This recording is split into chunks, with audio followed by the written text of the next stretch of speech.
கொடுக்கறாங்கிற எண்ணம் நமக்கு வந்துடுத்துன்னா அப்புறம் துன்பத்தை கண்டு யாரும் பயப்பட போறதே கிடையாது. துன்பம்ங்கிறது தீமைன்னு நினைக்கிறபடியாலதான் நமக்கு அது பயமாவே இருக்கு.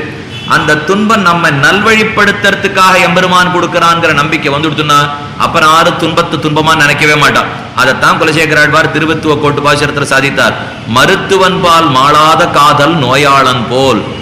ஒரு நோய் படைத்தவனுக்கு மருத்துவன் இடத்துல காதல் போகவே போகாது. ஏன்னா அவர் நமக்கு நல்லது பண்றாருங்கிற எண்ணத்தோடு இருக்கும் இல்லையோ, அதே போலத்தான் இங்கேயும் துஞ்சும் போது எம்பெருமான் அழைக்க வேண்டும், துயர் வந்தாலும் நினைக்க வேண்டும். இந்த சம்சாரம்ங்கிற பெரிய விஷத்தை போக்குறதுக்கு அமிர்தத்தை போன்ற மருந்து எம்பெருமானுடைய திருநாமம். அதனால அது பெத்த தாயினும் ஆயின செய்யும், தாயக்காட்டிலும் ஞான ஜென்மத்தை நமக்கு கொடுக்கிறபடியாலே ஞானத்தை வளர்க்கக்கூடிய திருநாம சங்கீர்த்தனத்தாலே வைபவங்கிறது திருமங்கை ஆழ்வார் காட்டி கொடுத்த அபிப்பிராயம். குலந்தரும் செல்வந்தந்திரும் அடியார் படுதுயர் ஆயிரவெல்லாம் நிலந்தரும் செய்யும் நீழ்விசும் பருளும். இது கொடுக்கக்கூடியது நம்முடைய பாபங்கள் அத்தனையும் தொலைச்சிடும்னு சொல்லிட்டார். இவன் எத்தனை பாபத்தை சேர்த்து வச்சிருக்கானோ ஒரு பாபம் இல்லாமல் மிச்சமில்லாத அழித்து விடுங்கிறது திருமங்கை ஆழ்வாருடைய பாசுரம். திருநாமங்கள் என்னென்ன கொடுக்கும்னு பார்த்தோம். பகவானுடைய